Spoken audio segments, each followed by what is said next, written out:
Hello everyone and welcome back to my YouTube channel. Alex here, and as you can see, I have a little bit of a setup change. I have my microphone right here. I hope you can hear me clearly. I just put it on this stand so I can, make the most out of it or something like that. Anyway, I have those headphones as well, just in case I'm listening to audio, I'm listening to video, whatever. So we can better, produce videos. Today's video is about Dubai and things that people outside of Dubai, they get wrong about Dubai. Oftentimes I have friends back home or people that they don't really know. They just know stereotypes about Dubai. Dubai is like a big, huge stereotype. Like everybody has their own opinion about what Dubai is, what Dubai means. And of course, people living here in the country of UAE, like me, we have to correct them and we have to tell them, hey, it's not like that, it's actually like this. So let's dive into this article right here. 9 things people living outside Dubai get wrong about Dubai. Let's see. Oh, you live in Dubai. It's a phrase that most expats will be used to hearing on journeys back to their home country. It's usually a warning siren before a conversational projectile of ill-informed stereotyping. Now, I have to warn you, I haven't read this beforehand. I didn't read it, I actually just took a glance on it, so this is gonna be new for me as well. Something like, how many Ferraris have you got then? You see, it's so stereotypical because when people think of Dubai, they have certain, preconceptions like, hey, we're not all rich out here, like, seriously, guys. All right, let's just dig into it. Let's just see what's up. These are just some of the things people living outside Dubai get wrong about Dubai. It never rains. Well, there's a caveat to this. I mean, it actually does rain very, very rarely. And it's just a rare occurrence. Maybe I've seen it twice or 3 times. Anyway, it does rain, it absolutely does rain in Dubai, especially in the coastal areas. Okay. The UAE often flexes its meteorological muscles by actually making it rain. Yes, that's a thing. So we actually shoot the skies. We shoot the clouds, right? They use some airplanes and they shoot some compound into the skies. And that enhances the clouds or something. It's cloud seeding. Is that the way it's named? Yeah, cloud seeding. You have it right here. Indeed, and that makes it rain. Let it rain.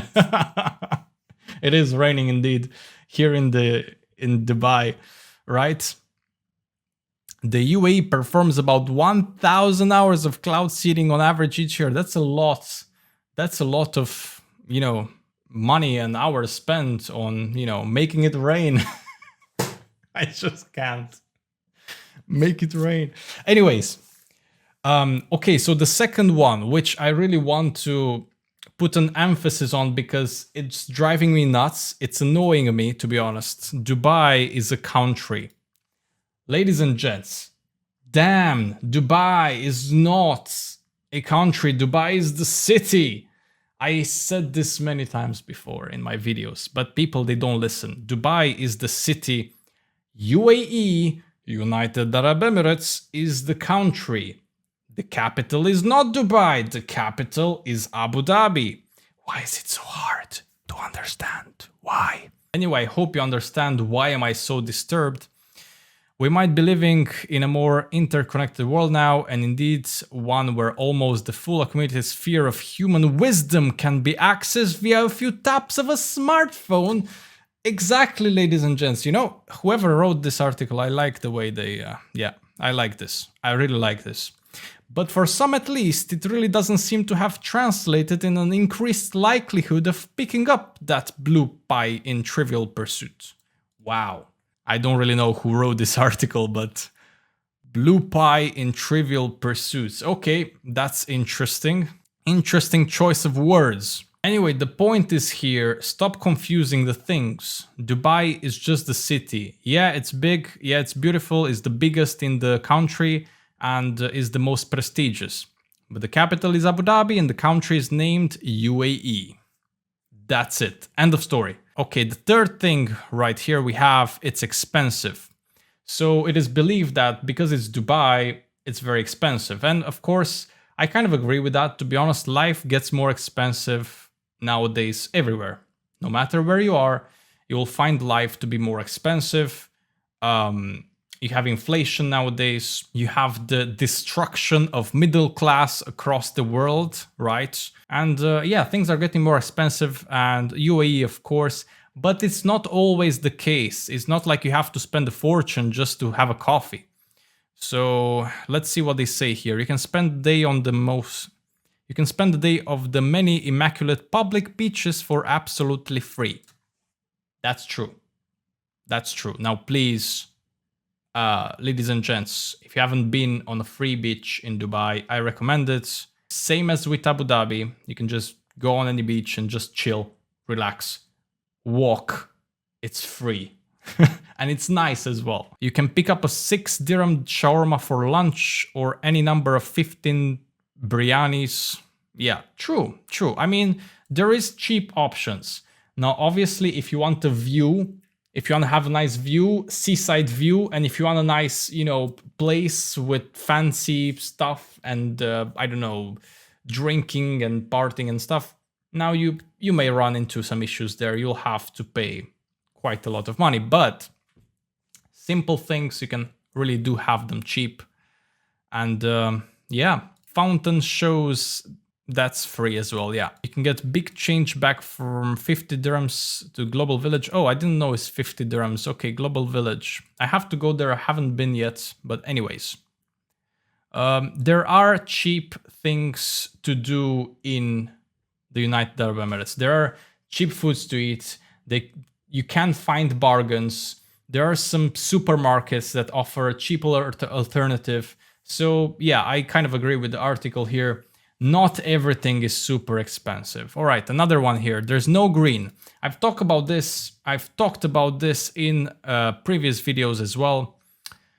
Yes, it's a man-made city full of skyscrapers and everything is super exotic and everything is massive and you have all those things. But you got us, yeah. They say here, you got us. Apart from the miles of palm tree-lined boulevards, the acres of open public park space throughout the city, the irrigated gardens, green planet, yeah, mangroves, you have some options of something called nature or, something that resembles nature. I wouldn't say you will have mountains here. I wouldn't say you'll have, forests. As I said in the previous video, not really. You're not in Romania. You're not in my home country. We have full of forests. But in Dubai, obviously, there's a different landscape. You still find some nature. You still find some man-made nature as well. And it's still kind of a greenish city. Yeah. Good. There's no culture. Okay, that cannot be further from truth. There is indeed a Dubai culture.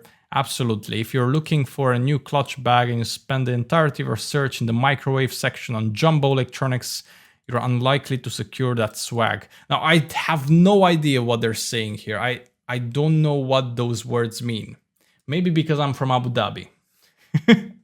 The UAE has excavated archaeological sites that date back to the Neolithic period and the rich tapestry of craft and custom of storytelling and innovation that evolved in the intervening millennia between then and now can easily be seen in the preserved traditions and artifacts of that journey.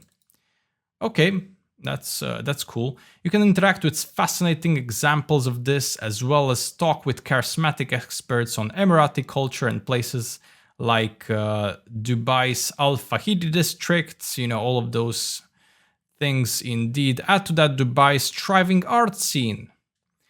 That's true. Okay, so that's true. And I would say something about the cuisine. There's a lot of Emirati dishes. And of course, they have common ground with other Arabic type of dishes in the region. But there is indeed an Emirati identity of food. And there is a Emirati culture as well.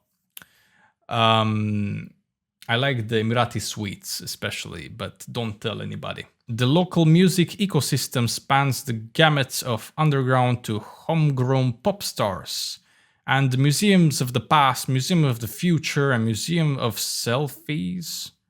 That's arguably culture. Yeah, I agree. That's not really a culture if you ask me.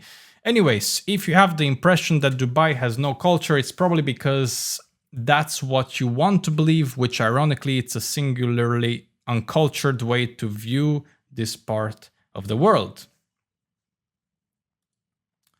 I agree with that one. I agree with that one. You know, some people, they have those preconceptions, these stereotypes about this place, and they will not listen to anything otherwise. They will not listen to rationality. They will not listen to reasoning. Of course, many other countries have a broader culture and they have, you know, a lot of history behind it. They have maybe battles, they have a lot of changing kings, you know, changing governments, revolutions, and all of that stuff. And of course, that's part of history and that's part of culture, and you grow up with that. But Dubai has its own identity. You cannot take that away from it. And what it has become is absolutely amazing. And you have to appreciate and respect that at the same time. All right, it's super strict. Now, this is annoying me as well because I have many friends back home. Oh, Alex, you know, but I cannot do this. I cannot do that in Dubai. Oh, there's no drinking. Oh, there's no, you know, I cannot wear a tank top. I cannot wear something light because I have to be covered entirely. They wear abayas in Dubai. Like, are you joking? Like, seriously, are you joking? When you see international media with your facile character, I don't know who wrote this article, man. Facile characterization of Dubai, both as an archaic, super strict state, a playground for Love Island contestants and Instagram pouters. Okay, I see a contrast here, which is dizzying level of cognitive dissonance even for the tabloid cardinals of clickbait. Okay, this article is getting too much. The truth, as is often the case, is found somewhere between those two poles. Tolerance has always been an explicitly central part of UAE mission, and recently there have been sweeping legal reforms, especially for non-Muslims. That's true.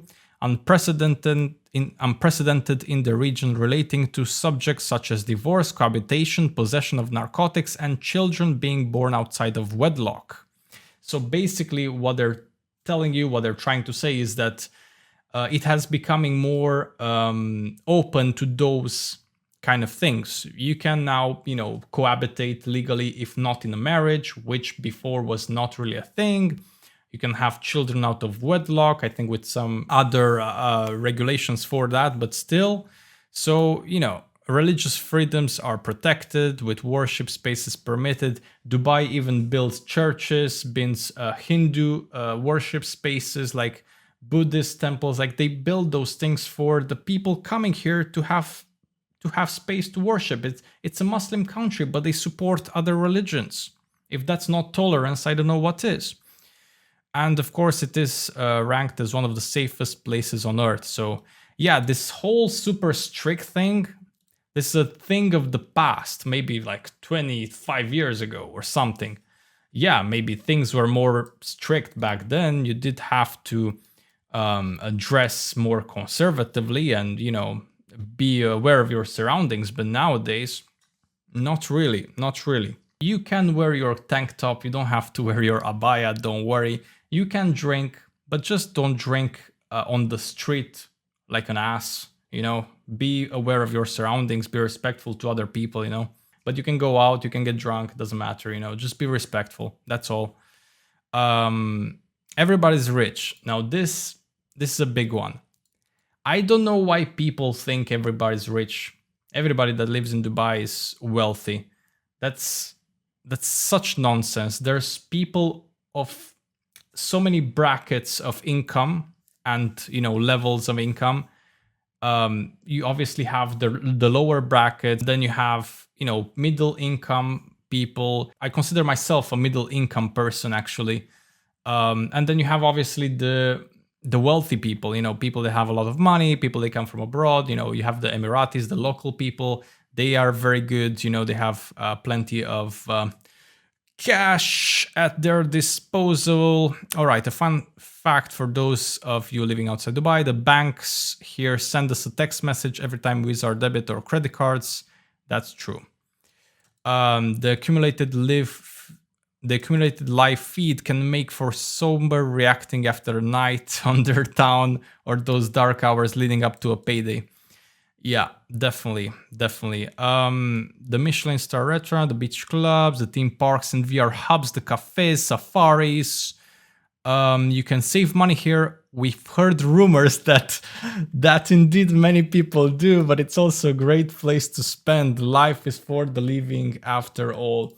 That's very true. So many people, they come here, and even though they have a good income or middle class income or something that's way better than in their home countries, a better income than in their home countries, it's still everything gets spent, right? Because Dubai has so much to give, has so many attractions, things to do, parties to go to, brunches and all of that stuff, 5-star hotels and restaurants to spend your money in. So, of course, a lot of people get drawn in by the mirage. I am not one of them. I don't go out much, but a lot of people do. And all that salary can just go in 1 week, halas. In 1 week, your salary will be halas. So you have to be really careful with your spending out here, because it's easy. It's easy to overspend on things. It's easy to get distracted. It's easy to get out of your focus. And many people are very distracted out here. But yeah, basically what this article is stressing is not everybody's rich, ladies and gents. Not everybody is rich. We are everyday people working normal jobs like everybody else. Yes, there is a couple of Lamborghinis around, but it's not as in the pictures. It's not that crazy, right? It's just not. So this is the truth. It's always hot. Now, it is, but for half of the year. Look, we realize hot is a subjective term. A January day of 15 degrees might seem like apocalypse heat wave to a resident of UK, but we can borderline guarantee you that if the same temperature sweeps across Jumeirah, you will see fur coats. That's true. I mean, winter temperatures in the desert and the mountainous climes of Dubai, check out Guide to Hatta, do drop down to a single digit. I didn't really see single digits temperatures out here, but it can happen. Mostly now, we're still in the winter. Actually, we're going towards the summer right now, but we still have good temperatures. Like, you would expect winter time to have like around 25 degrees Celsius. And then in the summertime, in the hot months in Dubai, you will have something like 40, 45 degrees, towards 50 sometimes. You can have that. With humidity, it's unbearable. It's awful. It's one of the reasons, some people, they just go back to Europe during the summer. They come back during the winter. But winter times are great. Like this past winter was absolutely amazing. I really enjoyed my time. You can sit on a terrace. You can sit on your balcony. You can enjoy your time. It's really lovely. Really lovely. Telling you. Okay, another preconception about Dubai. It just buys stuff. It doesn't make anything. Nope, just nope. Dubai is at the razor's edge of almost every future tech division ChatGPT would care to list. Ladies and gents, ChatGPT has come into the chat. Alright, so it's a heavy weight in the spheres of artificial intelligence, food security, health, land reclamation, definitely, climate science, blockchain, I do care about my Bitcoin, and metaverse development. What do you think, Mark Zuckerberg? Zuckerberg something. Space travel. It was a pivotal player in the control and subdual of the global pandemic. I don't really want to get into that. It has pioneered vertical farming practices. That's a good thing. Renewable energy projects and autonomous transport programs. And it's not just materials, it's the minds guiding the achievements and dreaming big that are the resource most worth celebrating. Dubai just doesn't make stuff, it's making the future right here, right now. Now, about this, I kind of agree. So whenever you have a space like Dubai, or let's say a space that USA used to be like, a place that attracts people, a place that people they want to move to, usually this attracts brilliant minds. You know, you have scientists, you have doctors coming here to work. You have many people from many backgrounds and many sciences coming together and building for a better future. And of course, it happens because it's also an attractive salary. They have a better salary out here. All of those things matter. And the city is growing because of this. So yeah, those are basically some preconceptions that people have about Dubai, and they have been debunked in the past. They are debunked now, and it's been a pleasure to read this article. Quite a weird read at times, to be honest with you. But anyways, I enjoyed it, and I hope you did as well. What are some of the preconceptions you have about this place? Some of the stereotypes that you have about Dubai and UAE generally speaking? Please let me know in the comment section down below if the article missed a few of them. I will end the video here. Like, subscribe, all of that good stuff. Till next time. My name is Alex. See you guys on the next one. Bye bye.